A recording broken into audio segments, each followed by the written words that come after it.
Hi friends, പുതിയൊരു വീഡിയോയിലേക്ക് സ്വാഗതം.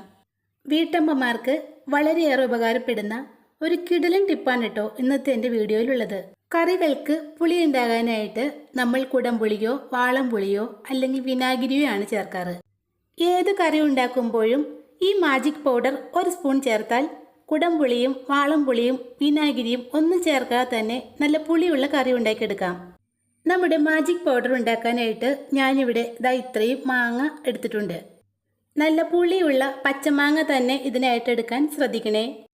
മാങ്ങയെല്ലാം നന്നായിട്ട് കഴുകി വൃത്തിയാക്കിയ ശേഷം നമുക്കതിൻ്റെ തൊലിയൊക്കെ കളഞ്ഞെടുക്കാം.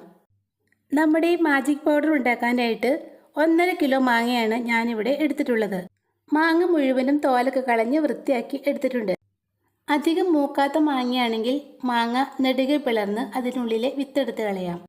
നല്ലതുപോലെ മൂത്ത മാങ്ങയാണെങ്കിൽ മുറിക്കേണ്ട ആവശ്യമില്ല കേട്ടോ. ഇനി നമുക്കിതാ ഇതുപോലെ ഒരു ഗ്രേറ്റർ വേണം. മിക്കവാറും നമ്മുടെ എല്ലാവരുടെയും വീട്ടിൽ ഈ സാധനം ഉണ്ടാവുമല്ലോ. ഗ്രേറ്ററിൻ്റെ ഈ ബ്ലേഡാണ് നമ്മളിവിടെ യൂസ് ചെയ്യുന്നത്.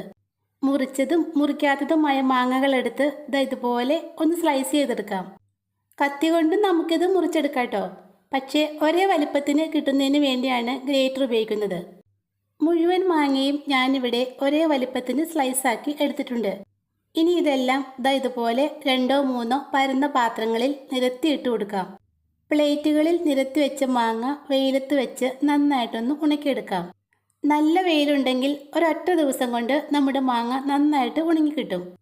ഇപ്പോൾ വെയിലത്തിന് കുറവായതുകൊണ്ട് 2 ദിവസം കൊണ്ടാണ് ഞാനിത് ഉണക്കിയെടുത്തത്. ഇത് കണ്ടോ, നമ്മുടെ മാങ്ങ നല്ല കരിയില പോലെ ഉണങ്ങി കിട്ടിയിട്ടുണ്ട്. ഉണക്കിയെടുത്ത മാങ്ങ ഒരു മിക്സിയുടെ ജാറിലേക്ക് ഇട്ട് നന്നായിട്ടൊന്ന് പൊടിച്ചെടുക്കാം. ഒരു അരിപ്പയിലിട്ട് ഒന്ന് അരിച്ചെടുത്ത് കഴിഞ്ഞപ്പോൾ നമ്മുടെ മാജിക് പൗഡർ റെഡിയായി. ഇനി സാമ്പാറും തീയലും ഒക്കെ ഉണ്ടാക്കുമ്പോൾ വാളൻ പുളിക്ക് പകരമായിട്ട് നമ്മുടെ ഈ മാജിക് പൗഡർ ഒരു സ്പൂൺ ചേർത്താൽ മതി. മാത്രമല്ല സാമ്പാർ പുളിയൊക്കെ മിക്കവർക്കും അസിഡിറ്റി ഉണ്ടാക്കുന്ന ഒന്നാണ്. അതുകൊണ്ട് അത് ഉപയോഗിക്കാതിരിക്കുന്നതാണ് ഏറ്റവും നല്ലത്. അതിന് പകരമായിട്ട് നമുക്ക് ഈ മാംഗോ പൗഡർ ഉപയോഗിക്കാം. മാങ്ങയൊക്കെ കിട്ടാത്ത സമയത്ത് ഒരു മാങ്ങ ചമ്മന്തി ഉണ്ടാക്കാനും ഈ പൊടി മതി. കുടംപുളിയും വാളംപുളിയും ഒക്കെ ഇട്ടുണ്ടാക്കുന്ന ഏത് കറിയിലും പുളിക്ക് പകരമായിട്ട് നമുക്കിനി ഈ പൊടി മാത്രം ഇട്ടാൽ മതി. ഇനി മാങ്ങയില്ലാത്ത സീസണിലും മാങ്ങയിട്ടുള്ള കറിയും ചമ്മന്തിയും ഒക്കെ നമുക്കുണ്ടാക്കാം. കുപ്പിയിലിട്ട് കാറ്റ് കയറാത്ത വിധം അടച്ചു സൂക്ഷിച്ചാൽ 1 വർഷത്തോളം ഇത് കേടാകാതെ നമുക്ക് ഉപയോഗിക്കാനും സാധിക്കും.